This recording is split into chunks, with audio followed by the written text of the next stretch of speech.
अच्छा, तो ये वही रिमेनिंग पार्ट है जो हमने स्टडी नहीं किया हुआ। जो हमने लास्ट टॉपिक में स्टडी किया था वो था जो मेम्ब्रेन बाउंडेड ऑर्गेनेलीज थे वो कौन कौन से थे। उसमें rough endoplasmic reticulum, smooth endoplasmic reticulum वही सब आते थे। लेकिन यहाँ पे जो है ना ये नॉन मेम्ब्रेनियस स्ट्रक्चर्स है, ठीक है, जिससे कोई भी मेम्ब्रेन बाउंडेड नहीं है, मेम्ब्रेन उससे सराउंडेड नहीं है, ठीक है। तो इसमें पहला वाला जो है बिल्कुल आसान सा राइबोसोम है, ठीक है। ये इसका स्ट्रक्चरल पार्ट है, ये इसका फंक्शनल पार्ट है, ठीक हो गए। स्ट्रक्चरली अगर हम इसको देख ले तो इसमें कोई भी लिमिटिंग मेम्ब्रेन नहीं है।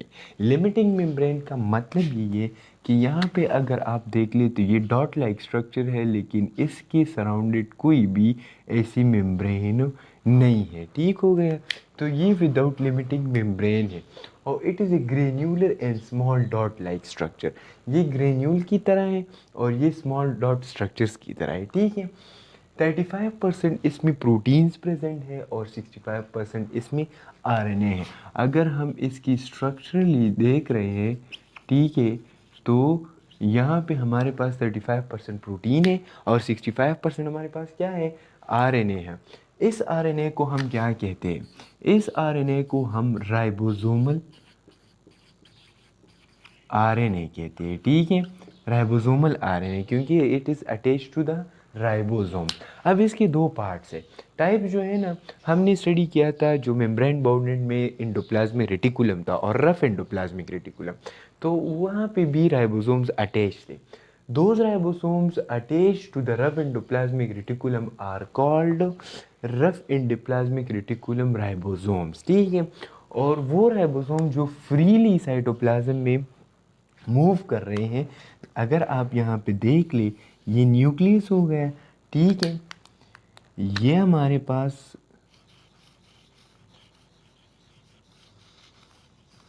राइबो एंडोप्लाज्मिक रेटिकुलम हो गया, ठीक है।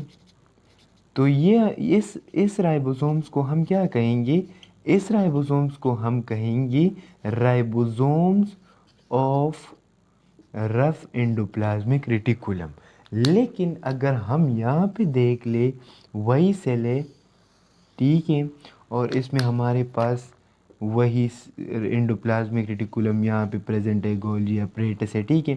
लेकिन इस तरह की राइबोसोम जो यहाँ पे बिल्कुल फ्रीली मूव कर रहे हैं, तो उसे हम क्या कहेंगे, freely movable ribosomes in the cytoplasm, क्योंकि ये बिल्कुल ही फ्री है, ठीक है। मेम्ब्रेन बाउंडेड दोनों नहीं है, लेकिन एक फ्री है और एक जो है ना वो attach with the rough endoplasmic reticulum. तो ये स्ट्रक्चर के हवाले से यहाँ पे कुछ इस तरह का था। अब अगर हम फंक्शन की बात करें तो बिल्कुल ही ईजी है। ये हमारे पास प्रोटीन सिंथेसिस कर रहा होता है, कैसे कर रहा होता है, ठीक है। तो how ribosomes are called protein factories, क्योंकि ये हमारे पास क्या बना रहा होता है, ये हमारे पास प्रोटीन बना रहा होता है, ठीक है। नाउ मैसेंजर आरएनए, यहाँ पे अगर हाँ आप देख लें ये स्मॉल डॉट लाइक स्ट्रक्चर जो है इसमें हमारे पास क्या होती है, यहाँ पे एक आरएनए आती है जिसे हम मैसेंजर आरएनए कहते हैं, ठीक है।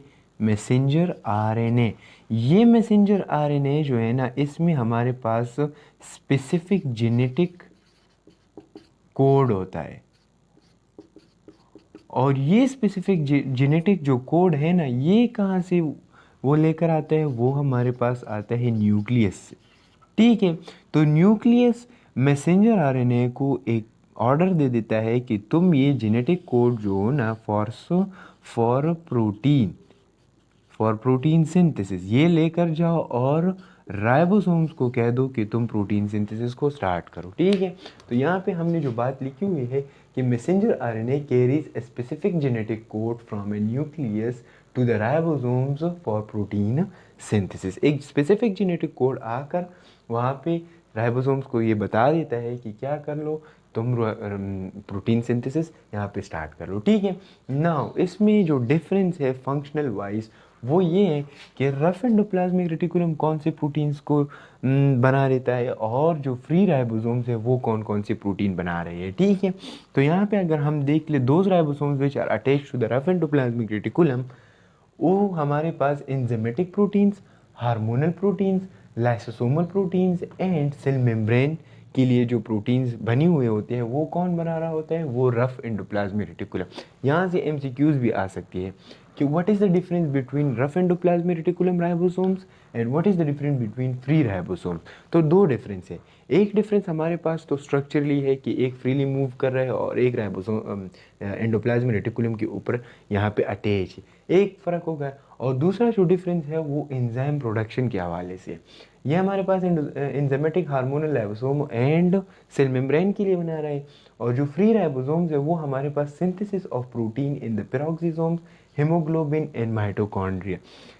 अब यही डिफरेंस है कि पेरोक्सिसोम, हीमोग्लोबिन और माइटोकॉन्ड्रिया के लिए फ्री राइबोसोम्स प्रोटीन सिंथेसिस कर रहा है, और जो ये वाले हैं इसके लिए हमारे पास जो रफ एंडोप्लाज्मिक रेटिकुलम के ऊपर राइबोसोम्स प्रेजेंट है वो synthesis of these type of proteins कर रहा है। ठीक है, अब ये एक बात तो याद रख ले कि ये हमारा पहला हुआ राइबोसोम्स, राइबोसोम जो हमारे पास क्या है, नो मेम्ब्रेन बाउंड्रीज। इसमें हमारे पास क्या है, मेम्ब्रेन बाउंड्रीज नहीं है। ठीक है, तो हमने वहाँ पे लिखा भी था लास्ट लेक्चर में कि हमारे पास जो नॉन मेम्ब्रेनियस स्ट्रक्चर्स है उसमें हमारे पास पहला राइबोसोम है, और दूसरा जो है ना वो हमारे पास क्या है, साइटोस्केलेटन है। ठीक है, तो इसके बाद हम क्या स्टडी करेंगे, इसके बाद हम साइटोस्केलेटन स्टडी करेंगे, जो वो भी बहुत आसान है। ठीक है, तो अभी चलते हैं साइटोस्केलेटन के पास। ठीक है।